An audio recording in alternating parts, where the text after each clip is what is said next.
Ella se marchó para Villa, ¿no? con 2 hijas, y puso, por esto digo yo que era aguda, y era eso, debía tener su carácter y su historia. Puso una tienda de ultramarinos. Sí, ¿dónde? En La Ballera. Ah, bueno, sí. Sí.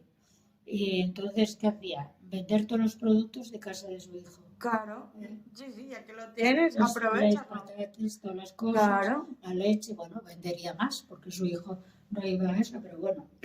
Sí, la producción de casa lo primero. Eso, después compraría y tal, hizo su negocio. Qué bueno. Y después se compró lo que es la Casa Cultura, en la calle El Agua. Sí. Compró ese edificio. ¿El azul? El que tiene un escudo. Puso una fonda. Ah, amigo. Sí, ya sé cuál es, que está ahí. Coime, hay un bar y al lado cerca está la carnicería, ¿no? Sí. Más o menos. Sí. Pues Una ahí, fonda, mírala puso ella. una fonda. Qué bueno. Y tenía, bueno, pues muchos, y los miércoles daban comidas. Tenía sus hijas que eran buenas cocineras, una sobre todo. Y hacían galletas que ya estando yo casada, yendo una vez en el alza para allá, iba un señor de la villa diciendo, los productos de ahora ya no son como los de antes, hombre.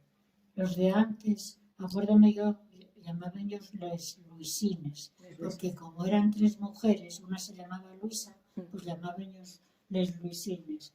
Y dice el señor, antes cuando los Luisines hacían galletas de nata, olía toda la villa.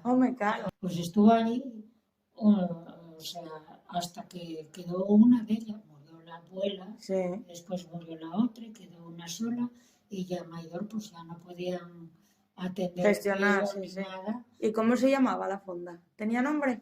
Pues eso sí que no lo sé, fíjate bien. Pues eso buscamos, seguro. Pues fíjate que, o sea, querían que mi padre se hiciera cargo de ello. Sí. Eran tías de él, ¿no? Claro. Y vente para aquí, vente para aquí. Y mi padre, que él era muy campesino y en paz, y como no quiso ir, lo vendieron.